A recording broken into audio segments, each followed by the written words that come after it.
Women did not go. Rush Ent, Yama, and I think teresa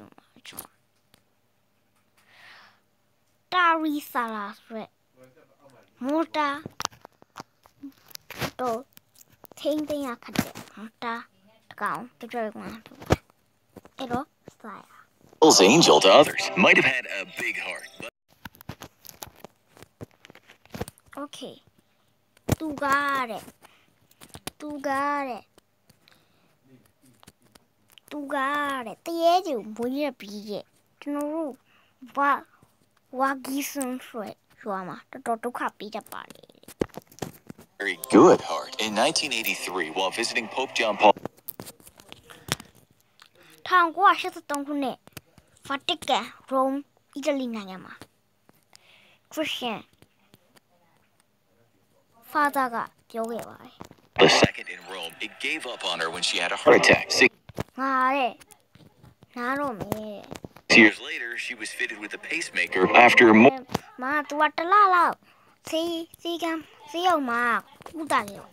heart trouble. Fast forward some more years and she was in a hospital bed surrounded by people who thought she was about to meet their angels. An archbishop who was at her Tu got it. Swan energy, my beat. They say, bedside, however, believed it was more than a biological breakdown. It's the devil, he cried. Satan is messing with his.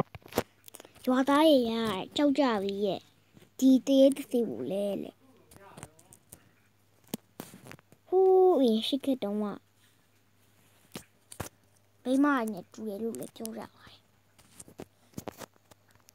Dear-old woman, and so attempts were made to evict Lucifer from the rather frail woman's body. We guess a few of you might now be thinking, Mother who? Well, if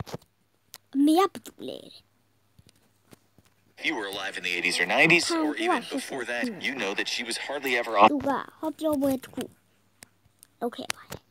TV. This was a woman the church later said that not only devoted her life to looking after the poor, but she could also perform legitimate miracles. Yeah, healing the blind kind of stuff. Tu got it. The amusement got it. They must have made it. They get to see la, the mammo. Call last one, they come to give up. That's why she was made a saint, Saint Teresa of Calcutta. The question is, could a saint be possessed by the devil? Watch on and all will be revealed. She was born in 1910 in North Macedonia with the name Mary Teresa Boyajou. As a kid, she was always fascinated with missionaries, and so when she was 18, she packed her bags and headed off to Ireland, where she joined the Sisters of Loreto, where she touched up on her English and learned about becoming a missionary. It was then that she became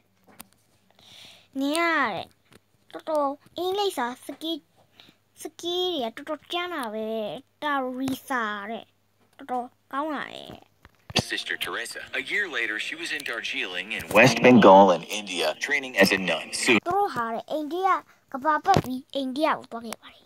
she became Thérèse de Lisieux, the patron saint of missionaries. She became a teacher in the city of Calcutta, but all the time she was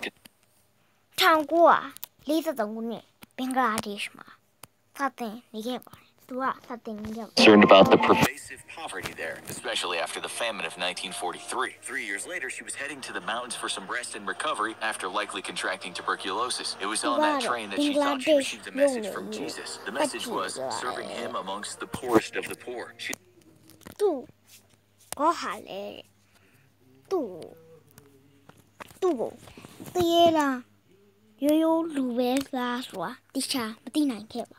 Later said this, I was to leave the convent and help the poor while living among them. It was an order. To fail would have been to break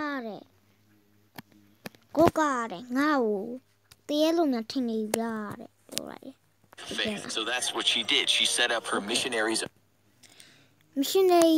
of charity and spent much of her time in the slums. Her objective was to look after the poorest of the poor. The blind walked around naked in the street and lived off the scraps that people threw out. She started to get a bit of her name for herself, and while she'd been poor herself up to now, she started receiving donations. Lots of them. Soon she was